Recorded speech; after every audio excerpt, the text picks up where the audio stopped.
Hello friends, स्वागत आहे तुमचं विदर्भ किचनमध्ये. तर आज मी तुम्हाला आमच्या विदर्भात कशा प्रकारे कोहळ्याचे बोंडं करतात ते सांगणार आहे.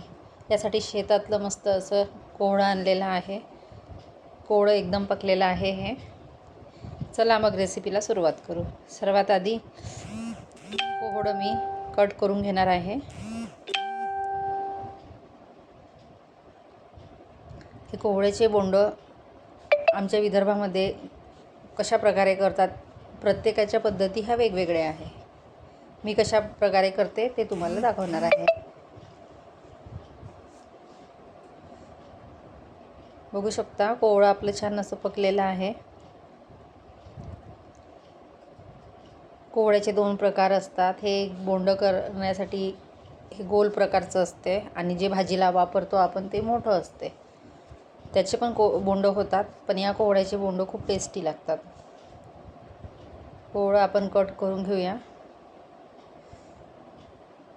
त्याच्यावरचे जे साल आहे ते काढून घ्यायचे आणि ज्या बिया असते मध्ये त्या पण काढून घ्यायच्या. साल एकदम टणक आहेत त्याची, त्यामुळे थोडा वेळ लागतो.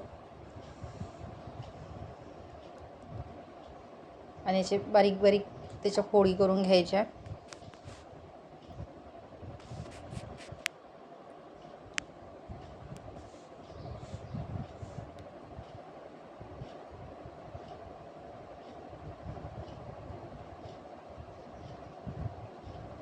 याला कोहळ्याचे बोंड किंवा गोड भजे म्हणतात. तुम्ही कशा प्रकारे करता ते नक्कीच कमेंटमध्ये सांगा. आता आपण सर्व कोहळ्याचे छोटे छोटे कट करून घेतलेले आहे आणि त्याचे वरचे साल काढलेले आहे. आता याला धुवून टाकूया.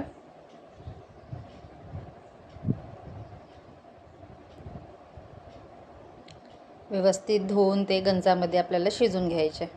कुकरमध्ये पण शिजवू शकता.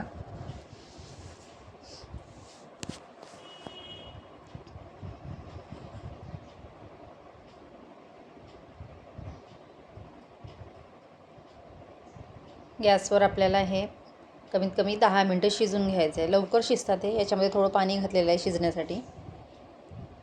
बघू शकता. आता आपण हे 5 ते 10 मिनटं शिजवून घेऊया.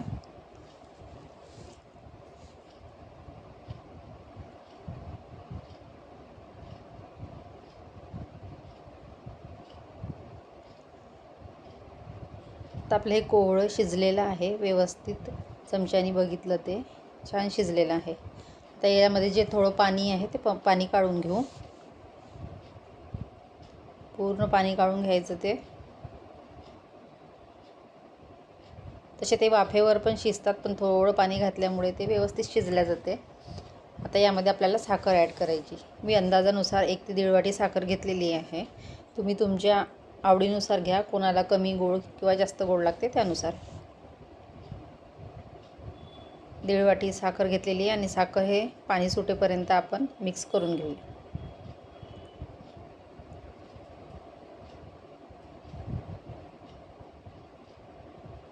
आता परत हे 5 मिनटं शिजून घ्यायचं, म्हणजे साखरेला व्यवस्थित पाणी सुटेल. बघू शकता, साखरेला पाणी सुटलेलं आहे. आता आपल्याला हे साखरेचं पाणी पूर्ण आटू द्यायचं. याच्यामध्ये मी विलायची पावडर घातलेली आहे.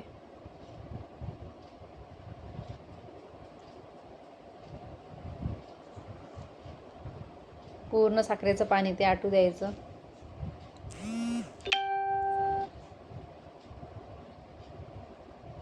त्यात थोडं चवीनुसार मीठ घालायचं.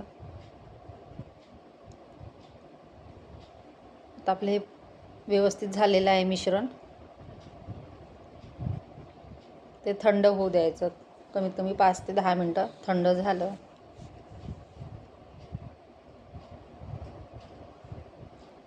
आता हे व्यवस्थित थंड झालेलं आहे. आता याच्यामध्ये आपण थोडी कणिक ॲड करू.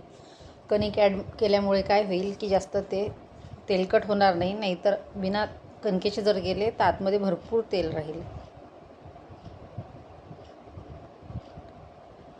कणिकसुद्धा मी अंदाजानुसार घेतलेली आहे. अर्धा वाटी असेल. ते पूर्ण मिक्स करून घेऊ.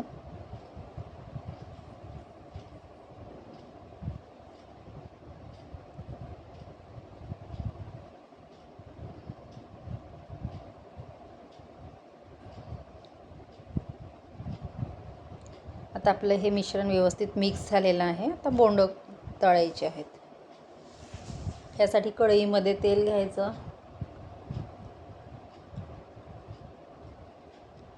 तेल चांगलं तापू द्यायचं आणि गॅस मिडियम ठेवायचा आणि यामध्ये बोंडं तळून घ्यायची. आपलं कोवळं छान शिजल्यामुळे सर्व व्यवस्थित पकल्या गेलेलं आहे, त्यामुळे बोंडं पण लवकरच तळल्या जातील. जास्त तळायची गरज नाही, 5 मिनिटामध्ये होऊन जाईल.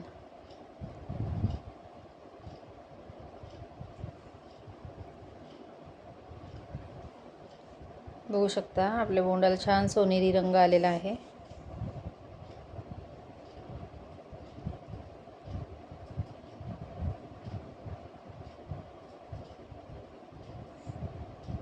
आता हे काढून घेऊया. परत एकदा करून घेऊ. अशा प्रकारे आपण सर्व बोंड तळून घ्यायचे.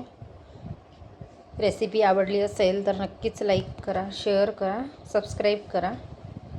Bye bye. या मग गरमागरम बोंड खायला.